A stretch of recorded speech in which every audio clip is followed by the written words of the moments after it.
filming this documentary in a lot of different countries, we were looking for, one of the answers we were looking for is does everybody have the same type of awakening or the same type of journey? Somebody in Japan, do they encounter it the same as somebody in Holland? And the cultural background definitely plays a part in how they go about it. But ultimately we found, funnily enough, that the journey is pretty much the same. It's very universal, and we were kind of surprised by that.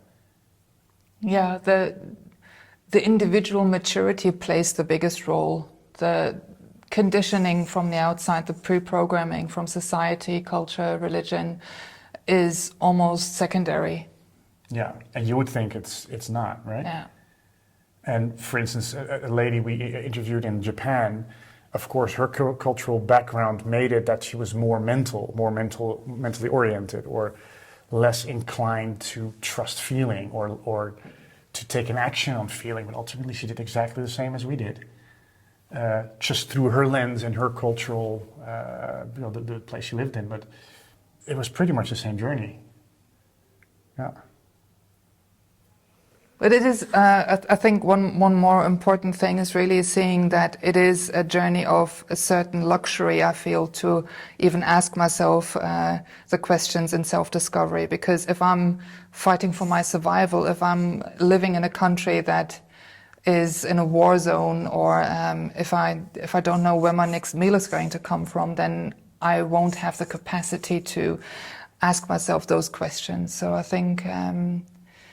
And I think that's a really interesting point, because with the coming of AI, a lot of people fear for their jobs.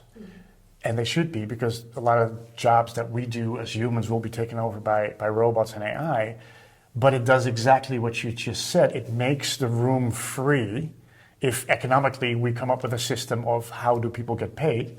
But if we're not, as a human species, are not preoccupied with survival all the time, then we can all think about these things. So it's interesting. I also see AI as that could be a way for us to become free. So there is a danger, but there is also a freedom in there. So it's how much awareness we bring into this equation that will make the difference in the end, I think.